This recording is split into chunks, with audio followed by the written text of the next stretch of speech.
ವೀಕ್ಷಕರೇ, ಪ್ರಾಚೀನ ನಾಗರಿಕತೆಗಳಲ್ಲಿ ಈಜಿಪ್ಟ್ಗೆ ಅವರದೇ ಆದಂಥ ಪ್ರತ್ಯೇಕ ಸ್ಥಾನಮಾನ ಇದೆ. ನಾವು ಈಜಿಪ್ಟ್ ಚರಿತ್ರೆಯನ್ನು ಓದಿದಾಗೆಲ್ಲ ಹಾಗೂ ಅದರ ಬಗ್ಗೆ ಕೇಳಿದಾಗೆಲ್ಲ ಅದನ್ನ ಪರಿಪಾಲಿಸಿದ ಎಷ್ಟೋ ರಾಜರುಗಳ ಬಗ್ಗೆ, ಫರೋಗಳ ಬಗ್ಗೆ ಹಾಗೂ ಅದರ ಪಿರಮಿಡ್ಗಳ ಬಗ್ಗೆ ಓದಿರ್ತೇವೆ ಹಾಗೂ ಕೇಳಿರ್ತೀವಿ.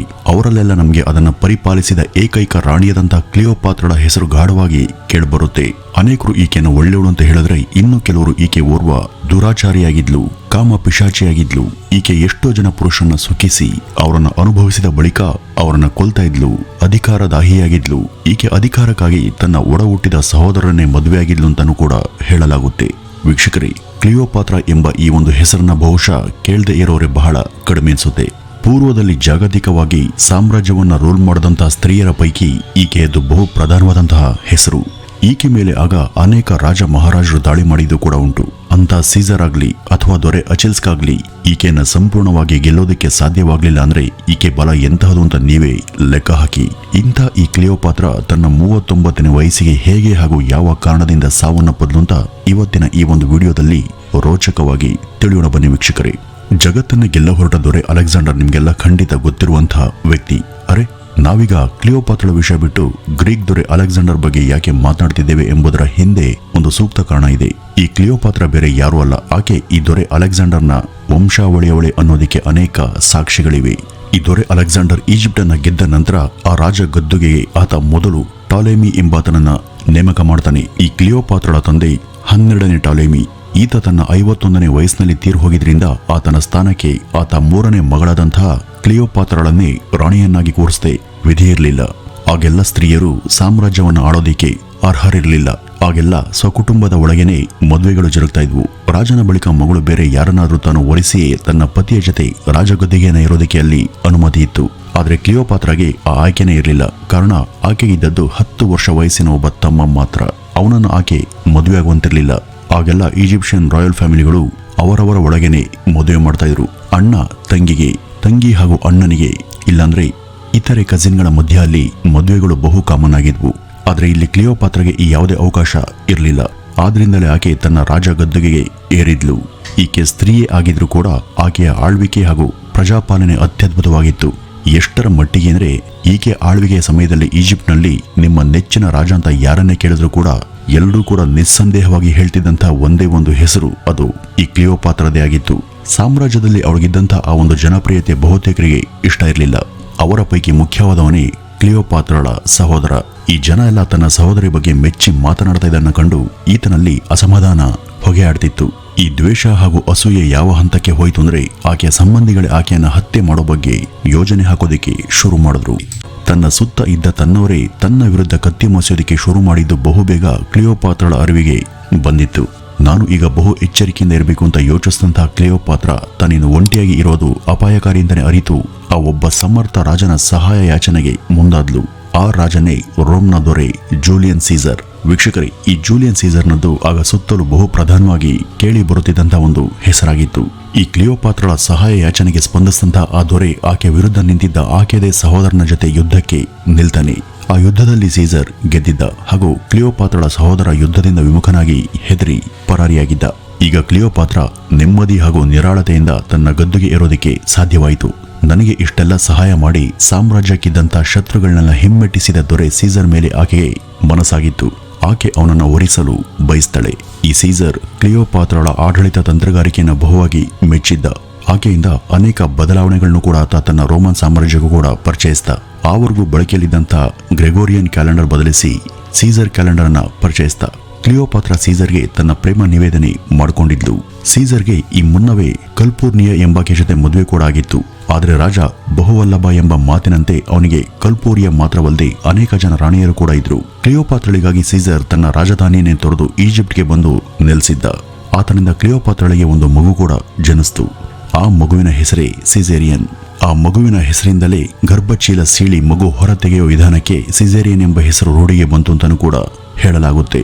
ಇತ್ತ ಸೀಸರ್ ಈಜಿಪ್ಟ್ಗೂ ಹಾಗೂ ಅತ್ತ ರೋಮ್ಗೂ ಸತತವಾಗಿ 2 ಕಡೆ ಓಡಾಡಿಕೊಂಡಿದ್ದ. ಅವನು ಹಾಗೂ ಈ ಕ್ಲಿಯೋಪಾತ್ರಳ ಲವ್ ಲೈಫ್ ಬಹುಮಟ್ಟಿಗೆ ಚೆನ್ನಾಗೇನೆ ಇತ್ತು. ಅದಲ್ಲದೆ ಈಜಿಪ್ಟ್ನಲ್ಲಿ ಆತನಿಗೆ ಹಿಡಿಸಿದ ಅನೇಕ ಅಂಶಗಳನ್ನ ಹಾಗೂ ಜೀವನ ಕ್ರಮಗಳನ್ನ ಆತ ರೋಮ್ಗೂ ಕೂಡ ಪರಿಚಯಿಸಿದ. ಇಲ್ಲಿ ಎಲ್ಲವೂ ಕೂಡ ಸುಗಮವಾಗಿಯೇ ಸಾಗ್ತಾ ಇತ್ತು. ಆದರೆ ಅಷ್ಟರಲ್ಲಿಯ ರೋಮ್ನಲ್ಲಿ ಒಂದು ದೊಡ್ಡ ಅರಾಜಕತೆ ಸೃಷ್ಟಿಯಾಯಿತು. ರೋಮ್ನ ಸೆನೆಟ್ ಸಭೆಯಲ್ಲಿ ಆಸ್ಥಾನಿಕರು ಸೀಸರ್ನ ಸರ್ವಾಧಿಕಾರ ಆಳ್ವಿಕೆ ವಿರುದ್ಧ ಒಟ್ಟಾಗಿ ದಂಗೆ ಎದ್ದಿದ್ರು. ಅವರು ಸೀಸರ್ನನ್ನ ಗದ್ದುಗೆಗೆ ಏರಿಸಿದ್ದೇ ಪ್ರಜಾಪ್ರಭುತ್ವವನ್ನ ರಾಜ್ಯದಲ್ಲಿ ನೆಲೆಯಾಗಿಸುವ ಸಲುವಾಗಿ. ಅದೇ ಉದ್ದೇಶದ ಬೆನ್ನಲ್ಲೇ ಆಯ್ಕೆಯಾದಂಥ ಸೀಸರ್ ಕ್ರಮೇಣ ತನ್ನ ನಿರಂಕುಶತೆಯ ಆಳ್ವಿಕೆಯಿಂದಾಗಿ ಅನೇಕರನ್ನ ಎದುರು ಹಾಕೊಂಡಿದ್ದ. ಅಲ್ಲಿ ಈಗ ಸೀಸರ್ನ ಪದಚ್ಯುತಿಗೊಳಿಸಬೇಕೆಂಬ ಆಗ್ರಹಗಳು ಕೆಳಬರೋದಕ್ಕೆ ಶುರುವಾದವು. ಅಲ್ಲಿ ಉಂಟಾದ ರಾಜತಾಂತ್ರಿಕತೆ ಅಳಿಸೋಗಿ ಪ್ರಜಾಪ್ರಭುತ್ವ ಉಳಿಯುತ್ತೆ ಅಂತ ಸೆನೆಟ್ ನಿರ್ಧರಿಸಿತ್ತು. ಅಷ್ಟೇ ಅಲ್ಲ, ಈ ಸೀಸರ್ನ ಹತ್ಯೆಯಲ್ಲಿ ಅತ್ಯಂತ ಕ್ರೂರ ರೀತಿಯಲ್ಲಿ ನಡೆಯುತ್ತೆ. ಈ ಒಂದು ವಿಷಯ ಕ್ಲಿಯೋಪಾತ್ರಳಿಗೆ ಗೊತ್ತಾಗಿ ಆಕೆ ಬಹು ಸಂಕಟವನ್ನ ಪಡ್ತಾಳೆ. ತನಗೆ ಹಾಗೂ ತನ್ನ ಸಾಮ್ರಾಜ್ಯದ ಉಳಿವಿಗೆ ಆಸರೆಯಾಗಿದ್ದಂಥ ಸೀಸರೇ ಇಲ್ಲವಾದ್ಮೇಲೆ ಆಕೆಯ ಜಂಗಾಬಲವೇ ಉಡುಗಿ ಹೋಗಿತ್ತು. ಈ ಕ್ಲಿಯೋಪಾತ್ರ ಧೈರ್ಯಸ್ಥೆ ಮಾತ್ರವಲ್ಲದೆ ಭೋಗಜೀವಿ ಕೂಡ ಆಗಿದ್ಲು. ಆಕೆ ಬಳಕೆ ಮಾಡ್ತಾ ಇದ್ದಂಥ ಪ್ರತಿಯೊಂದು ವಸ್ತು ಕೂಡ ಆಡಂಬರತೆಯಿಂದಲೇ ಕೂಡಿತ್ತು. ಆಕೆ ಹೊರಡಿಸಿದ ಚಿನ್ನದ ನಾಣ್ಯಗಳ ಮೇಲೂ ಕೂಡ ಆಕೆಯದೇ ಹೆಸರಿತ್ತು. ಇತ್ತ ರೋಮ್ನಲ್ಲಿ ಸೀಸರ್ನ ಹತ್ಯೆ ಬಳಿಕ ಸ್ಥಿತಿ ಉದ್ವಿಗ್ನಗೊಂಡಿತ್ತು. ಅಲ್ಲಿ ಸೀಸರ್ನ ಕೊಂದವರ ಮೇಲೆ ಈಗ ಜನರೇ ತಿರುಗಿ ಬಿದ್ದಿದ್ರು. ಸೀಸರ್ನನ್ನ ಕೊಂದವರಲ್ಲಿ 3 ಜನ ಪ್ರಮುಖರು ಅಂದರೆ ಅವರು ಮಾರ್ಕ್ ಆಂಟೋನಿ, ಅಕ್ವೇವಿಯಸ್ ಹಾಗೂ ಲೆಪಿಡಸ್. ಈ ಮೂವರು ಕೂಡ ಸೀಸರ್ನ ನಂಬಿಕಸ್ಥ ಸ್ನೇಹಿತರೇ ಆಗಿದ್ರು. ಆಗ ಇಡೀ ರೋಮ್ನ ಜನತೆ ತಮ್ಮ ಮೇಲೆ ತಿರುಗಿ ಬಿದ್ದ ಸಂಗತಿ ಗೊತ್ತಾಗಿ ಇವರು ಸಹಾಯಕ್ಕಾಗಿ ಕ್ಲಿಯೋಪಾತ್ರಳ ಹತ್ರ ಬಂದಿದ್ರು. ಆದರೆ ತನ್ನ ಪ್ರೀತಿಯ ಸೀಸರ್ನನ್ನ ಹತ್ಯೆ ಮಾಡದಂತ ಇವ್ರಿಗೆ ಆಕೆ ಯಾವ ವಿಧದಲ್ಲೂ ಕೂಡ ಸಹಾಯ ಮಾಡೋದಕ್ಕೆ ಬಯಸಲಿಲ್ಲ. ಕೆಲ ಸಮಯದ ಬಳಿಕ ಲಿಪಿಡಸ್ ಈ ಇಬ್ಬರಿಂದ ತಾನು ದೂರವಾಗ್ತಾನೆ. ಆಗ ಉಳಿದ ಈ ಇಬ್ರು ಜನರ ವಿರುದ್ಧ ನಿಲ್ತಾರೆ. ಮಾರ್ಕ್ ಆಂಟೋನಿ ಕ್ಲಿಯೋಪಾತ್ರಳನ್ನ ತನ್ನ ಆಸ್ಥಾನಕ್ಕೆ ಆಹ್ವಾನಿಸಿದಾಗ ಆಕೆ ಭವ್ಯವಾದ ಹಡಗೊಂದರಲ್ಲಿ ಅದ್ಧೂರಿಯಾಗಿ ಭೂಲೋಕದ ಅಪ್ಸರೆಯೇ ಧರೆಗಿಳಿದು ಬಂದ ಹಾಗೆ ಬಂದಿದ್ಲು. ಅವಳನ್ನು ನೋಡಿದ ತಕ್ಷಣ ಹಿಂದೊಮ್ಮೆ ಸೀಸರ್ ಹೇಗೆ ಆಕೆಗೆ ಮನಸೋತಿದ್ನೋ ಅದೇ ರೀತಿನೇ ಮಾರ್ಕ್ ಆಂಟೋನಿ ಕೂಡ ಅವಳ ಅಪ್ರತಿಮ ಸೌಂದರ್ಯಕ್ಕೆ ತಾನು ಮಾರು ಹೋಗಿದ್ದ. ಈ ಮಾರ್ಕ್ ಆಂಟೋನಿ ಮೇಲೆ ನಿಧಾನವಾಗಿ ಕ್ಲಿಯೋಪಾತ್ರಳಿಗೂ ಕೂಡ ಮನಸ್ಸಾಗಿ ಆಕೆ ತನ್ನ ಹೃದಯವನ್ನ ಅವನಿಗೆ ಅರ್ಪಿಸಿದ್ಲು. ಇದೀಗ ಮಾರ್ಕ್ ಆಂಟೋನಿ ತನ್ನ ಸಂಸಾರವನ್ನೇ ತೊರೆದು ರೋಮ್ನ ಬಿಟ್ಟು ಈಜಿಪ್ಟ್ಗೆ ಬಂದಿಳಿದಿದ್ದ. ಅವನು ಕ್ಲಿಯೋಪಾತ್ರಳ ಜೊತೆಯಲ್ಲೇ ವಾಸ ಮಾಡೋದಕ್ಕೆ ಶುರು ಮಾಡಿದ್ದ. ಅವ್ರಿಗೆ 2 ಮಕ್ಕಳು ಕೂಡ ಜನಿಸ್ತಾರೆ. ಈಗ ಆಕ್ಟೇವಿಯನ್ ಈ ಸಂದರ್ಭವನ್ನ ತಾನು ಸದುಪಯೋಗ ಪಡಿಸಿಕೊಂಡು ಆಂಟೋನಿ ಇಲ್ಲದ ರೋಮ್ನ ಮೇಲೆ ತಾನೊಬ್ಬನೇ ಹಿಡಿತವನ್ನ ಸಾಧಿಸಿ ಜನರನ್ನ ಆಂಟೋನಿಯ ವಿರುದ್ಧ ಎತ್ಕಟ್ಟಿ ನಿಲ್ಲಿಸಿದ್ದ. ಈ ಒಂದು ವಿಷಯ ಗೊತ್ತಾಗಿ ಆಂಟೋನಿ ಈಜಿಪ್ಟ್ಗೆ ಹಿಮ್ಮರಳುವಾಗ ಆಕ್ಟೇವಿಯಸ್ನ ಕುಟಿಲತೆಯಿಂದ ಅವನು ಇಲ್ಲದೇ ಇರೋ ಸಮಯದಲ್ಲಿ ಕ್ಲಿಯೋಪಾತ್ರಳ ಮೇಲೆ ತಿರುಗಿ ಬಿದ್ದಿದ್ದ. ಈಗ ದುರ್ಬಲವಾಗಿದ್ದ ಕ್ಲಿಯೋಪಾತ್ರ ಅಲ್ಲೂ ಕೂಡ ವೀರಾವೇಶದಿಂದಲೇ ಆಕ್ಟೇವಿಯನ್ನ ವಿರುದ್ಧ ಏಕಾಂಗಿಯಾಗಿ ಹೋರಾಟ ನಡೆಸಿ ಕಡೆಗೂ ತನ್ನದೇ ಸಾಮ್ರಾಜ್ಯದಲ್ಲಿ ತಾನೇ ಖೈದಿಯಾಗಿ ಬಂದಿಯಾಗ್ತಾಳೆ. ಈ ಅಪಮಾನ ಸಹಿಸದೆ ಆತ್ಮಹತ್ಯೆಗೆ ಮುಂದಾದ ಆಕೆ ತಾನೇನು ಬದುಕೋದಿಕ್ಕೆ ಇಚ್ಛಿಸೋದಿಲ್ಲ, ನಾನು ಸಾಯ್ತೀನಿ ಎಂಬ ಆತ್ಮಹತ್ಯೆ ನೋಟನ್ನು ಬರೆದಿಟ್ಟು ಅದನ್ನು ದೂರದ ಆಂಟನಿಗೆ ರವಾನಿಸ್ತಾಳೆ. ಈ ಪತ್ರ ಓದಿದ ಆಂಟನಿ ದುಃಖದಿಂದ ಖಿನ್ನತೆಗೆ ಜಾರಿ ತನ್ನ ಪ್ರೇಯಸಿಯನ್ನೇ ತಾನೇ ರಕ್ಷಿಸಲಾಗದ ಸ್ಥಿತಿಗೆ ಅತಿಯಾಗಿ ವೇದನೆ ಪಟ್ಟು ಅವನು ಕೂಡ ತನ್ನ ಖಡ್ಗದಿಂದ ತಾನೇ ತಿವಿದುಕೊಂಡು ಸತ್ಹೋದ ಅಂತ ಅನೇಕ ಕಡೆ ಉಲ್ಲೇಖ ಇದೆ. ಆದರೆ ಈ ಒಂದು ವಿಷಯ ಗೊತ್ತಾಗಿ ಆಂಟನಿ ಅಲ್ಲಿಗೆ ಆಕೆಯನ್ನ ಕಾಣೋದಕ್ಕೆ ಬಂದು ಸ್ವತಃ ಈ ಕ್ಲಿಯೋಪಾತ್ರಳಿಂದಲೇ ಹತನಾದಂತ ಕೆಲವು ಕಡೆ ಉಲ್ಲೇಖ ಇದೆ.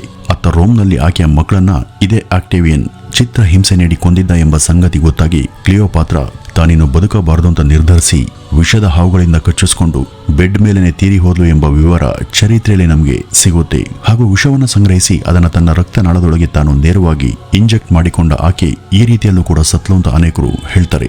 ಒಟ್ನಲ್ಲಿ ಕ್ಲಿಯೋಪಾತ್ರ ಹೇಗೆ ಯಾವ ರೀತಿ ಅದ್ಯಾವ ಒತ್ತಡದಲ್ಲಿ ತೀರಿ ಹೋದ್ಲು ಎಂಬ ಅಂಶ ಇವತ್ತಿಗೂ ಕೂಡ ಒಂದು ದೊಡ್ಡ ಮಿಸ್ಟ್ರಿಯಾಗಿಯೇ ಉಳಿದು ಹೋಗಿದೆ.